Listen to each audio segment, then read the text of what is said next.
The year is 2026. For the past half-decade, the world has felt different. Tensions have been building on almost every continent. Armed conflicts, trade wars, weak economies, and civil unrest have become normal headlines. The world hasn't seen a truly global war for 81 years. But history shows one thing clearly: peace never lasts forever. This time, it begins in the Taiwan Strait. After a week of close naval encounters, a Chinese destroyer collides with a Taiwanese patrol ship. Shots are fired. Beijing calls it an accident. Taipei calls it an attack. Within hours, Chinese missile batteries in Fujian move to full readiness. Thousands of miles away, Russian armored units begin large-scale exercises along the Latvian border. Drones spot them lined up facing west. NATO responds by sending jets over Poland and the Baltics. Then the crises connect. A coordinated cyberattack hits major ports from Singapore to Rotterdam. Shipping data vanishes, banking networks freeze. Radar screens go dark. No one can prove who did it, but everyone already has their guess. That's how it begins. Not with one massive invasion, but with many small moves, each small enough to deny. Together, big enough to ignite a world war. Two sides quickly form. On one side, the Western coalition, the United States, NATO members in Europe, Japan, South Korea, Australia, and much of Southeast Asia. Their goal is simple: keep trade routes open and defend allied territory. Opposing them is the revisionist alliance: China, Russia, Iran, and a handful of partners. Their strategy is coordination. If they push on multiple fronts at once, the West can't respond everywhere. Neutral nations try to stay out: India, Saudi Arabia, much of Africa, but their oil minerals and sea lanes quickly become battlegrounds for influence. The first real shots come in the Pacific. China launches salvos of DF-21D and DF-26 anti-ship ballistic missiles into the Philippine Sea. Their targets are U.S. carrier groups near Guam and Okinawa. Aegis destroyers react instantly. Interceptors streak into the sky. Some hit, some don't. A U.S. supply ship burns east of Taiwan. A damaged cruiser retreats south under escort. China isn't trying to destroy everything. It's trying to push us carriers beyond the first island chain, isolating Taiwan. Chinese amphibious ships gather along the coast, but they don't land.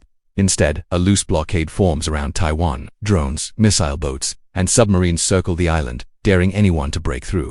Taiwan mobilizes fast. Highways turn into missile launch sites. Anti-ship weapons roll out from mountain tunnels. Japanese F-35s launch from Okinawa. U.S. bombers lift off from Guam Diego Garcia and northern Australia, carrying long-range anti-ship missiles. Distance becomes the real enemy. The Taiwan Strait is only 80 miles wide, but U.S. reinforcements must cross thousands of miles of ocean. That's where submarines come in. U.S. Virginia-class subs slip into the East China Sea, hunting Chinese transport ships. They can't break the blockade outright, but they can make it incredibly costly to maintain. By the end of the first week, hundreds of missiles have been fired. Neither side controls the sea. Guam is heavily damaged. Okinawa's runways are hit but still usable. The Pacific becomes a massive chessboard of fuel, distance and timing. At the same time, Europe ignites. Russia launches what it calls a stabilization mission into eastern Latvia and Estonia, claiming to protect ethnic Russians. From Kaliningrad, Iskander missiles and S-400 systems threaten the Baltic Sea. NATO reacts immediately. The 82nd Airborne deploys to Poland. German Leopard tanks roll east. British Typhoons patrol the Suwalki Gap, NATO's most vulnerable supply corridor. Russia strikes bridges and depots to slow NATO down. But the alliance is prepared. Supplies are dispersed. Air defenses constantly shift. Drones fill the sky. Battles spread across the Baltics, dominated by drones, artillery, and armor. Russian vehicles are shredded by javelins and HIMARS fire. NATO takes losses too, but holds. Then the Middle East erupts. Iran lays mines in the Strait of Hormuz and launches missiles at Gulf oil facilities. The goal is clear: choke the world's fuel supply. It works. Oil prices triple almost overnight. U.S. carrier groups move into the Arabian Sea. Saudi and UAE crews race to clear mines while Iranian boats erase them daily. Each week Hormuz remains blocked. The global economy bleeds billions. At the same time, Iranian-backed groups in Iraq, Syria, and Yemen attack U.S. bases and Israeli cities. American defenses stretch thin. The Middle East becomes a constant drain. Not decisive, but relentless. The war spreads everywhere else. Merchant ships begin sailing in convoys for the first time in decades. Submarines and bombers stalk tankers through the Suez Canal, the Panama Canal, and the Strait of Malacca. Every shipping route becomes a potential ambush. If Suez closes, Europe's oil must go around Africa. If Malacca is lost, Japan runs out of fuel within weeks. Navies return to old habits. Escorts, sonar, decoys, drones scout the oceans. Satellites watch for missile launches. By the third month, the world starts to resemble the 1940s. Fuel is rationed. Cities dim their lights. Every ship needs protection. Then space becomes a battlefield. Satellites are blinded, jammed, and hacked. GPS disruptions spread across continents. The US has backups, but losing even a few slows everything down. Drones, missiles, logistics, all of it. Cyber warfare escalates to bank accounts freeze, markets crash, fake alerts flood phones. One false report claims a NATO ship sank a Russian hospital vessel. Protests erupt before the truth catches up. Around 6 months in, front lines stop moving. China maintains the blockade but never invades. Russia holds parts of eastern Latvia but no major cities.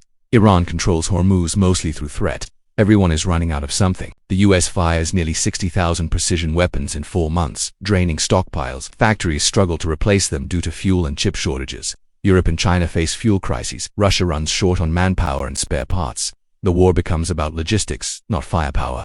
By month 9, smaller nations begin to collapse. Food prices explode. Power grids fail. Refugees flood out of the Baltics and Taiwan. Neutral states call for peace, but neither side wants to stop first. In the Pacific, a Chinese convoy near the Bashi Channel sails into a US minefield. Several transports are lost. Around the same time, a US submarine is destroyed in the South China Sea. Losses mount, but China's momentum stalls. Too many ships are gone to risk a landing. In Europe, NATO pushes back with new drones and mobile rocket artillery, retaking parts of Latvia. Economic power begins to matter more, and here the Western coalition holds the advantage. By the end of the first year, neither side can win quickly. Both are exhausted. 3 outcomes begin to take shape. The first, and most likely at around 70%, is a negotiated stalemate. Front lines freeze. NATO secures the Baltics. Taiwan survives. Sea lanes reopen. Everyone knows pushing further risks nuclear escalation. Talks begin. Not real peace talks, but humanitarian corridors. A freeze, the West meets its goals. Borders hold. Trade resumes. Moscow and Beijing claim symbolic victories. No one wins, but everyone saves face.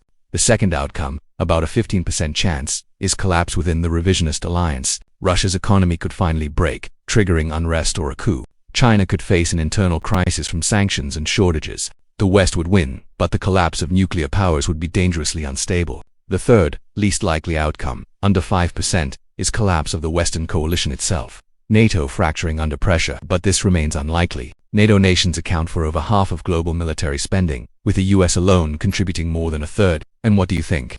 Thanks for watching.